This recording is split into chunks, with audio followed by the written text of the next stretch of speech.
Hello and welcome to the Minds on the Frontline Podcast, brought to you by the Frontline Strong Together 5 Program.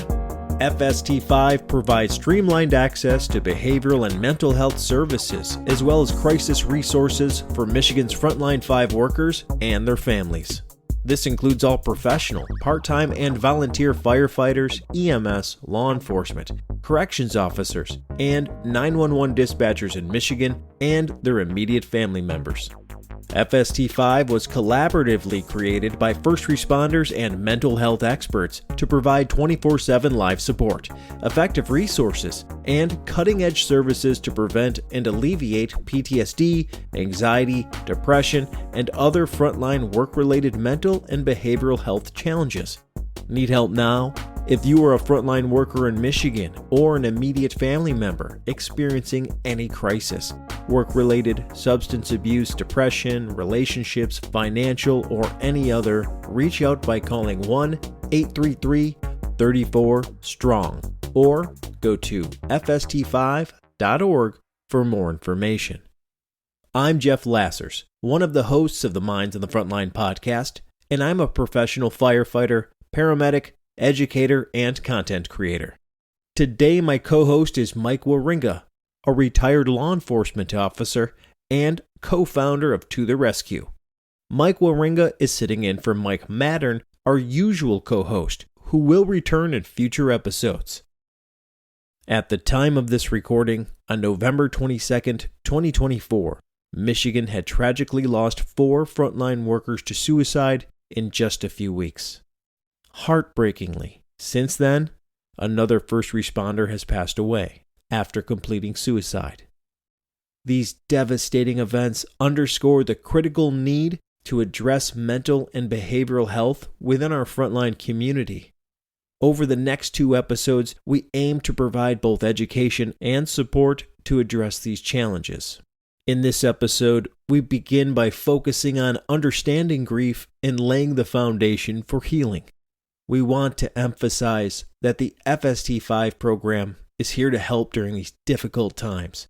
If you are a frontline worker in Michigan or an immediate family member experiencing any crisis, please reach out by calling 1-833-34-STRONG or visit FST5.org for more information. Today we welcome Dr. Ali Amirsadri, a respected psychiatrist and mental health advocate who has dedicated over 20 years of his career to emergency psychiatry in the ER assessing and treating suicidal patients. Known affectionately as Dr. A, he currently is a professor and associate chair for clinical services for the Department of Psychiatry at Wayne State University and for the Wayne Health Department of Psychiatry. As the director of the FST5 program, Dr. A has been instrumental in developing strategies to address the unique stressors and trauma faced by Michigan's frontline workers. His work focuses on preventing and treating PTSD, anxiety, depression, as well as alcohol-related and other substance abuse disorder issues within this community.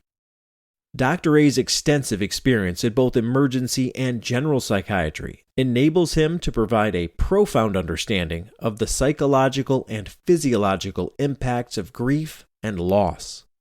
During this episode, Dr. A draws on his extensive knowledge to provide invaluable insights into the clinical aspects of grief, offering practical tools and strategies to help individuals and communities navigate the complexities of loss and healing. We explore the clinical aspects of grief, including the distinctions between grief and mourning, the psychological and physiological impacts of loss, and how grief can serve as a mechanism for growth. Dr. A provides valuable insights into supporting grieving individuals and children while addressing the unique challenges faced by first responders coping with loss. As always, we aim to provide a meaningful conversation that informs, educates, and inspires those on the front lines and their families. Please check us out on YouTube, Instagram, and Facebook, and make sure to like and subscribe to all Minds on the Frontline podcast social media channels. Thank you, and enjoy the show. Good morning, gentlemen. Good morning. Good morning. I really like seeing you guys, but unfortunately we're here for not the most positive of reasons. But before we get into all that, Dr. A, why don't you tell everybody or remind them who you are, what you do, and where you do it? Yes, my name is Ali Amirsadri. I'm a professor of psychiatry at Wayne State University for the Department of Psychiatry.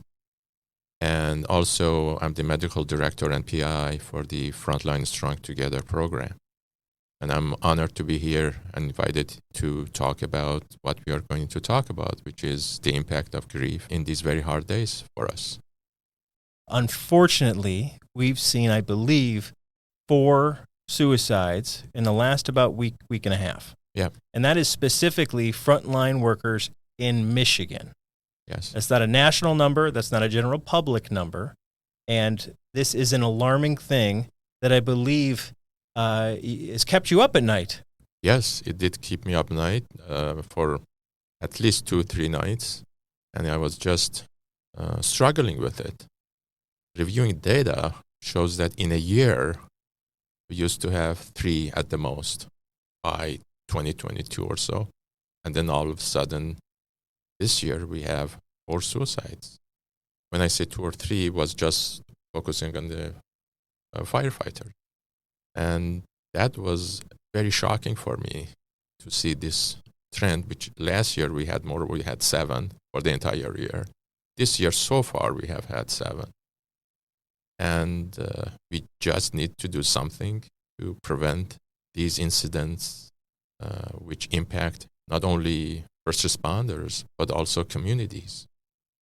I feel an obligation to do as much as possible to improve the mental health and particularly well-being of our first responders. Yeah, I appreciate that very much. And I think the objective reason we're here today is to kind of convey those emotions that we feel in the form of grief and mourning in a more objective clinical way to understand it, would you say, Mike? Mm-hmm. Yeah, absolutely. Let's start with, what is the difference between grief? You've been doing this for quite a while, and you're not just feeling bad for the sake of feeling bad. Yeah. You see this from a very clinical way. So let's walk into those 2 things, grief and mourning, compare and contrast. I think I would like to share something with you and then discuss it. And I was talking with Mike before we started. I was about 10 years old when I lost my grandfather. He was very dear to me. He was the dearest person for me at the time. So he had a heart attack, and I was with him the night that he died. And after everything was kind of settled by the adults, no one was in that room. I went to that room, and I started yelling at him. Why did you do this to us? Why this happened? Why? And many whys, and just yelling, angry. And then started crying. And then as I was leaving, he was a smoker. I picked up 2 or 3 of his cigarette butts and put it in my pocket. And I had them for months and months. So this is how the process started for me. I still think about him. Not bad thoughts that I lost him. Good thoughts that big impact he had on me, and how lucky I was that I had him in my life. So as I'm describing this to you, I'm describing a process which started a long time ago. This process is the one which we call grief. So grief is the process of mourning. So grief is the process, mourning is the behavioral, emotional, cognitive, physiological impact that I'm going through. I mourn the loss of a dear one. Now, that dear one can be a person, can be a pet, can be a dream that I had, can be wishes that I have, can be some object that I dearly like, anything. So the intensity and enormity of that grief is different from one person to the other. And at the same time, all of them invoke the same mechanism, the physiological mechanism. And the intensities of emotions are as such that at times they may engulf us, and at other times may just make us sad, and other times happy and smile about it. So this is how I can describe to you the difference between grief, which is the process, and the individual experience, which is the mourning side. Doctor, you talk a little bit about anger Yeah. in this, and a lot of times it seems like it's a very common reaction, especially when we talk about a suicide, Yes. where there's anger towards the event or the individual.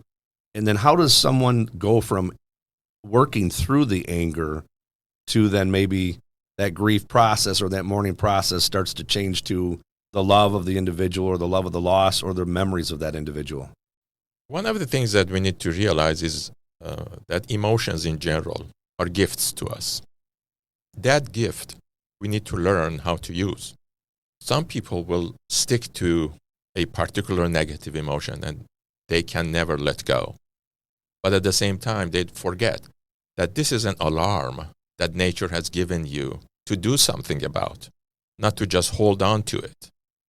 There are multiple, in fact, categorizations for anger, and they have identified many things. In the beginning of witnessing or going through a significant loss, you are shocked. You are almost frozen. You don't know what you need to do or say. You are bewildered, confused cognitively in your mind. As this settles down, then it comes another phase, which is called denial, as we know. And denial is something that some people will just hold on to for a long time, sometimes years, and just deny the emotions inside and deny that something happened. Move on. Maybe they will destroy their relationship with the family even, and they move on and go somewhere. Because the process of mourning is as such that for some people, they can't take it. They cannot go through the pain of it. So let's assume that someone has his denial or didn't go through the denial part. Then it comes what you mentioned, which is anger. The example that I gave you, because I was shocked when I saw his body in there. And then anger came, and I started expressing my anger. Then, as I was leaving, and I knew that I had to leave that room or leave him in that room, as I mentioned, I grabbed on those cigarette butts. That is called a transitional object. In other words, I kept something from him that I could keep because I was not ready to let him go, even it was that cigarette butt. And that is something which we hold on to. It's like the blanket that the kid has and doesn't want to let go. They don't want it even to be washed, for example. So it's the transition from leaving to feeling secure again. Because when you have a loss, all the certainties that you have had is gone when it relates to that individual. All the predictable relationships that you had, even bad, you can't let go. So the anger is a healthy expression of love that you lost. And you want to keep on having it. It was making you feel good. It was rewarding you when you saw the face of the loved one, when you smelled the loved one, when you talked about the loved one or you talked to the loved one. Every single part of these will give you a reward in your brain. Dopamine releases. And you feel, in other words, quote unquote, good.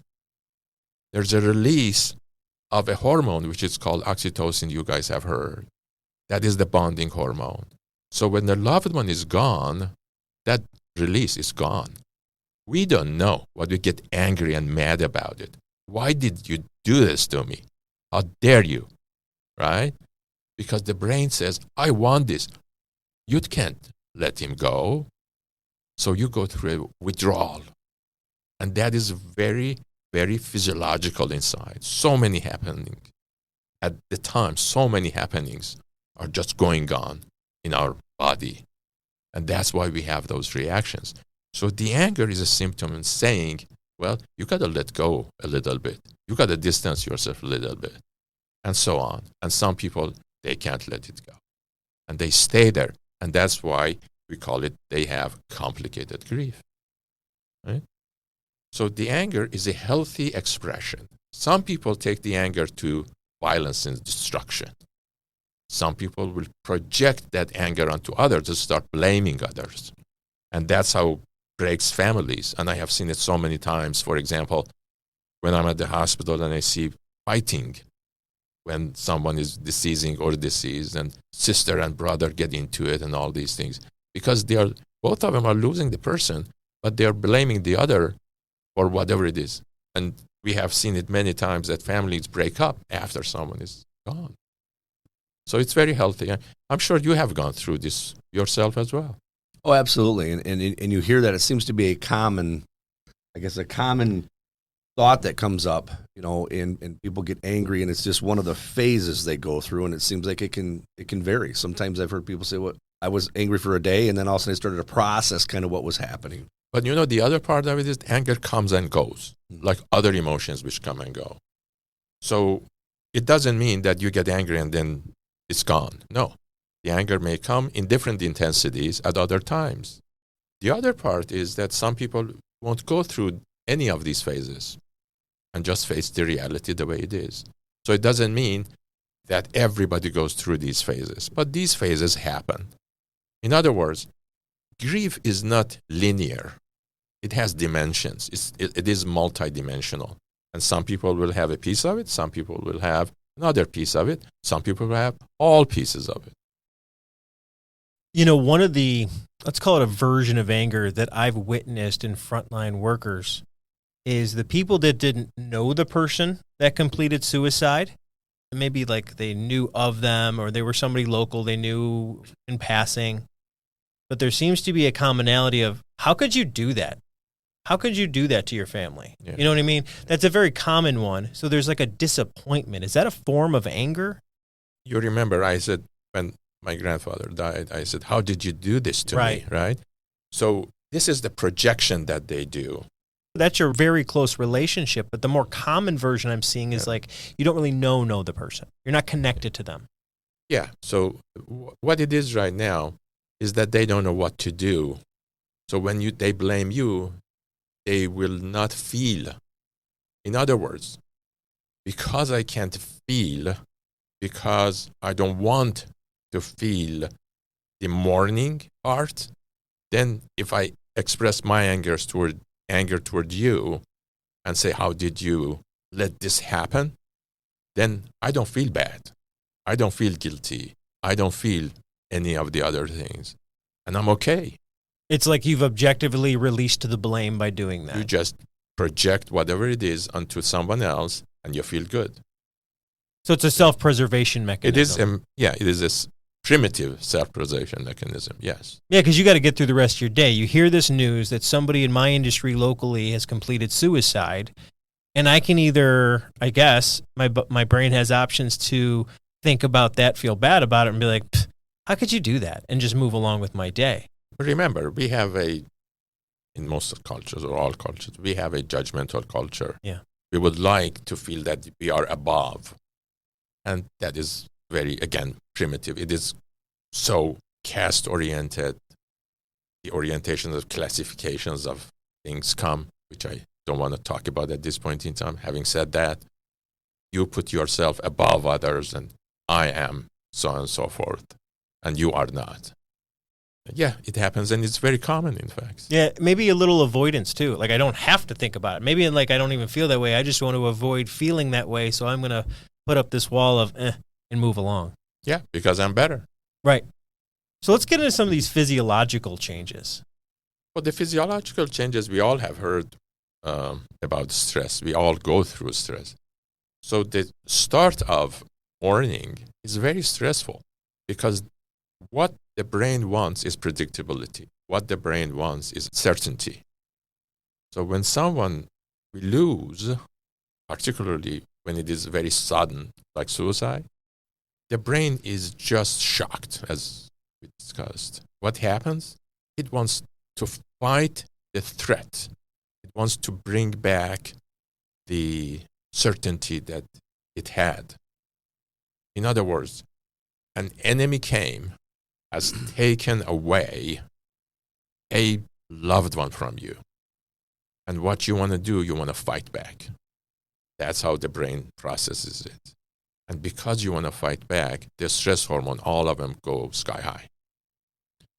Those are for fighting. So what happens? When you fight or you want to run away, you need to use your muscles, right? So in order to use those muscles to fight back, the cortisol will go very high. And I have heard you guys talk about cortisol many times. One of the main functions of cortisol is to keep the sugar up so the muscle can burn it. Well, when something happens, that's why, for example, you get angry. Why? Because it will give you the motivation and energy to fight back. So this is how the body, the evolution has made us to feel these issues. So cortisol will go up, the adrenaline goes up, and many other things. These won't stay in there. These will open other avenues. There is something which is called HPA axis. And what happens is that will start going through different parts of the body to discharge hormones. And all these hormones are going to be somehow impacted. For example, the testosterone level under these situations will go down. Your thyroid function will go down, and many other hormones. Why they do that is to preserve you, in fact. All these, the attempt to bring back some certainty to your life. You are uncertain what's going to happen. For example, this person was your breadwinner for the family. This person was the person that you relied on all your life. This person was something that you spent good times with. It's all taken away from you. And that's how these hormones will go up. The oxytocin that I mentioned to you, that will go down because you don't have time to bond with someone. You want to fight with someone now. And that's the part that the body will start releasing all the fighting hormones. And what it will do, it will start draining you. And that's why when loss comes, you are confused, you are tired, you get depleted, and you get depressed. And then the body will get back some of the forces that it needed to, and again the cycle starts. So it's a roller coaster for you all the time, up and down, up and down. Anger, depression, crying, and all that. In fact, one of the functions of crying is to calm you down. So many times when I have patients, if they start crying, I won't give them any tissue or anything because it's healthy. They have some tissue next to them. If they want to use it, they will use it. But if I give it to them, it says that I don't want it, I can't take it. People want to cry, they have to cry. People want to yell, they have to yell. It doesn't mean yell at someone else, but you want to yell. Yeah, to clarify that, and is not to let the anger manifest in a violence or destructive way, Right, whether it's physical or mental or emotional, right? If you accumulate all that, it's not going to go anywhere. It's going to stay with you, and it will come out at the time it is very inappropriate. It will come out at the time that it is displayed to someone else. It's going to come out in a way that is going to destroy you on the inside. So you have to let go. You have to process it. We, as human beings, have the best way to process, and that is talking about it. A grieving person wants to talk to you. Listen. Don't talk back. Just listen. You don't need to say, oh, I went through this as well. No, they don't want to hear it. And probably certainly don't present solutions. Listen. That's all. Listen. Yeah. Is it common with that kind of an explanation that you can go through different states and different levels and different stages of this process? We go through these stages. They are all healthy to move from or go back to. But everybody is not going to go through all the stages. And sometimes the intensities gradually will be reduced because you have processed it. But the best thing that you can do for the grieving person, acutely or chronically, is that to be available to them. Because what we need to do is to make them feel wanted, safe and secure, and having someone to rely on. When the loved one is gone, all the securities with them is gone. All the love with them is gone. All the nurturances are gone. So it is up to us to provide those for them temporarily until they put themselves together and then grow out of it. And that growth is something which is very important. Many people grow out of grief, and in fact, will grow to a more in-depth, comprehensive person that they can be. And some people will never give themselves the chance to experience it. Grief is engulfing, and we have to respect it, mourn what we have lost. We have to give time, but we have to create a safe, secure, nurturing environment for the grieving people to grieve. And it's healthy. It's necessary. You talk a little bit about that process and these stages, but what is the function of grief? Why do we go through this? Such a good question. The function of grief is to make you grow. No one stays on this earth. We change positions in life. At one point, we are father, and we still stay father. But that changes because the individual, the child, will have his or her own child, and you become a grandfather from then on. You transition from a father to a grandfather, for example, or the mother turns to a grandmother. Your son is the father now. So these transitions all are as such that will let us experience life in different capacities. And that's what grief is doing for us as well. So the grieving process, like you said, can be heavy. And sometimes people experience suicidal ideation or even attempting the process during their grief. Is that normal, for lack of a better term? Normal is that you feel sad, you feel down, you feel depressed, and other feelings that we discussed. And also you become fearful and anxious. Abnormal is to feel suicidal. Anytime, if you see someone who's grieving and is talking about, I'd rather not to be here, take it seriously and support them. If they talk about suicide, take it very seriously and support them. Direct them to seek help. Be available to them. That is something that needs to be taken care of urgently, immediately. I don't want us to jump into some hoops that whoever talks about, which all of a sudden say that you need to see someone, but be very cognizant of it. It is not healthy to feel suicidal. Now what you are talking about is complicated grief. Some people will go through this complicated grief for years and years and years, and then become clinically depressed, in fact. They need help. Some other people will stay angry all their life. They need help. There is something which is called prolonged grief, that you just can't let go, and you're still going on. And the damage, the stress which they go through, the damages that this stress creates for them, it will devastate their cardiovascular system, their central nervous system, and causes cancer for them. These are all proven ones. So nature did not mean for me to grab on to my mourning process or grief. It meant to me to let me know that it's time to let go and move on. How is it that some people are very open and outward and some people are very quiet, but it kind of affects people very differently? Some go through grief very quickly. Some are stuck in it for years sometimes. Yeah. And that goes through our own upbringing and childhood. It depends how we were dealt with as we were growing up. It depends on what environment we were raised, what community, what culture, the availability of love, availability of engulfing love. All those make determinations. If it is engulfing, you can't let go because you're dependent. But it was a love which was measured in a way that was healthy, you can let go easily. It's not easy, but you can let go easily. It depends on my personal experiences, and it depends on what has happened to me in my life. It depends on the imaginations and expectations that I have or I had made.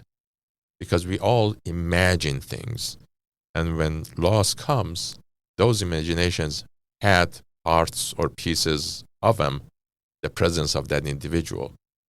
So when the individual is gone, the world that I had made is gone. So I grieve that one as well. So that's how it happened.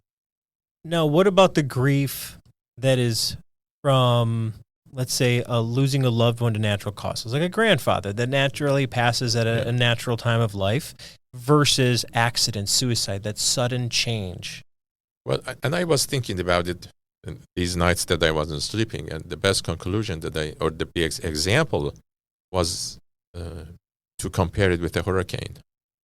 The hurricane comes with these sudden losses and rains and rains. Water is great. Water grows you. Water helps you, but not this water. You were not asking for it. No one anticipated it. And the wind comes, and all these emotions are going to kill you in a way on the inside. And then these thunderstorms and tornadoes which come with it. It just is so engulfing. It is so, in a way, unnatural for this body that I can't take it. Why? They say, take shelter when the hurricane comes. Leave. But when this happens, you didn't have a chance to leave. You just witnessed this hurricane and rupture of emotions, which a life is taken. And it is so engulfing and so encompassing that no one can deal with. And that's why the presence of a nurturing, understanding support is irreplaceable. Be available. So I have little kids, right? And they're going to experience losses. Hopefully not me anytime soon, but they're going to experience losses. So what can I do for them when that time comes to allow them to feel the grief, to go through the process as normal, but to come out the other side stronger, that post-traumatic growth? Yeah, that's such a good question. I know you, Jeff. I know you're available to your kids. Yes. So what needs to happen is that be more available to them. And let them talk when they start. When they question you, respond, answer. Don't say, I don't have time, I don't want to talk about it, or any of these. Say, what do you mean by what you are asking? It seems like you miss so-and-so. Tell me about it. Let them cry if they want to cry. Be with them. Hug them. Kiss them. Let them regress a little bit at the time. It's okay. And spend time. You don't know how important the sense of safety and security is. When you put your hand on their shoulder, that is oxytocin release. They feel good. They feel calm. Oxytocin is not only the bonding and love hormone. It is a relaxing hormone. In fact, there's a part of the brain which is called amygdala. You guys have heard it, which is the fear center of the brain. When you release oxytocin, it will reduce the function of amygdala for you. So it will calm you down naturally. And that's how they will grow. They see that loss is not such a bad thing that they thought. Right. It is, which brings love with it as well. So to kind of make it a little clinical, and I love the way you put that, it's very emotional, but the clinical aspect, that amygdala is what's going to basically kick off the fight or flight and the cascade of bad things that it's going to make me feel. Yeah. So out of all the things that I love doing for my kids, I love knowing that it's also having this medication effect almost in a positive way, right? Well, it is a medication effect. Nature has given you a lot of medications. Yeah. Because as you know, the amygdala in the brain is a station which alerts you and alarms you. It has many functions, but this is the center which ignites the fight and flight reaction, which goes to that HPA axis that I mentioned to you and makes you ready. So when you have the release of oxytocin, it's not only that oxytocin will reduce the function of amygdala. It is that when the function of amygdala is more controlled and reduced, then you think better and more clearly. Then the stress hormones will go down. So you really, what you're doing is to create a safety environment which brain craves for. Our brain hates uncertainty. One of the things that I do with kids, for example, or I always tell parents to do, is encourage the child to draw and let them draw, because when they draw their emotions. It will be through a sun, it will be through a flower, it will be through something else that I want to talk about right now, because I have seen pictures that kids are drawing very sad and concerning things, but they are drawing it out instead of burying it inside them. And that's when a good therapist will talk to them about it, and you'd get it out of their system. Ask them, for example, to tell stories.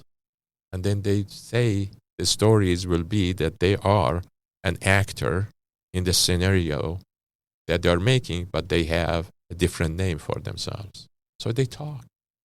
So it depends on the age of the individual as well.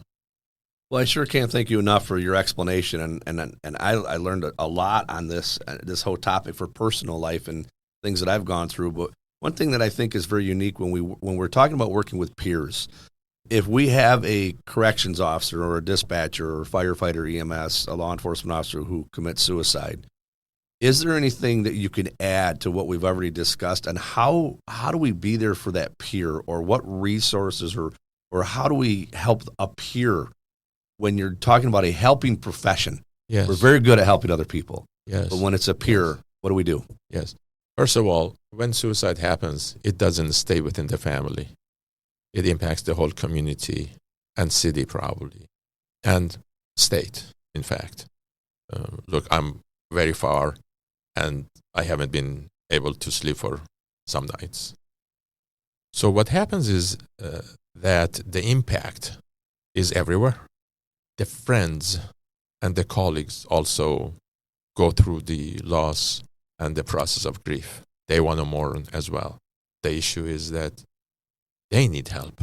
They want to help, but they need help as well. And that's why it is so important that we get together and talk about things. Our peers are there always to help. So that's one of the reasons, for example, for the Frontline Strong Together, or FST5, we are providing training for all peers across Michigan to be able to be available to them. But also those peers need help, because how many times they have to face something, and every individual has a limit. So the peers need to learn to talk as well. I know that many of them have therapists, but we can listen to each other. The most important one thing, if I may say, is that, let me give you some data. In 100,000 person in a year, general population 10 to 15 suicide. Do you know who has the highest rate of suicide among people? People who are alcoholic, people who drink, 400 to 500.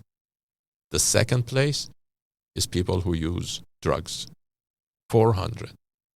Drugs, I will involve or include painkillers as well. The third place is depression, 300. The fourth place is PTSD, 200 a year. You combined first responders, I have seen a good number of them have alcohol problems, have depression, have PTSD. So just adding this up, it will tell you how important it is that we take care of our first responder. And the other part, those who are seeking help are the courageous ones. Heaven knows how many are there who are suffering more, and they are not asking for help and talking about it. They need to learn. We need to learn to talk. I needed to learn to talk. It is extremely important that we create a safety environment for them to talk. Courage is talking. Courage is not talking. I don't know that we could end it any better, so I think we're going to leave it right there, sir. We tremendously appreciate your time today. I tremendously appreciate the time that you gave me. Thank you. Thank you. All right. Thank you. Thank you for joining us in this episode of the Minds on the Frontline podcast. Today's conversation explored the complexities of grief, the distinction between grief and mourning, and how understanding these processes can help us heal and grow. We shared valuable insights into the psychological and physiological impacts of grief and provided practical strategies for supporting those navigating loss, especially within the frontline worker community. We want to take a moment to express our deepest sympathies to the department's communities, families, and friends who have tragically lost a first responder to suicide. These losses are deeply felt, and our hearts go out to everyone grieving during this difficult time. Please know that you are not alone. Resources like the FST5 Program are here to provide support and help guide you through these challenges. Remember, if you or someone you know is struggling, we encourage you to reach out. The FST5 Program offers 24/7 live support through our website, fst5.org, or by calling 1-833-34-STRONG. Together, we can create a culture of resilience, compassion, and hope for our Frontline community. Thank you for listening to the Minds on the Frontline podcast. We hope this episode has provided meaningful insights and support. Please check us out on YouTube, Instagram, and Facebook, and don't forget to like and subscribe to all Minds on the Frontline podcast social media channels. Thank you for listening. Have a great day.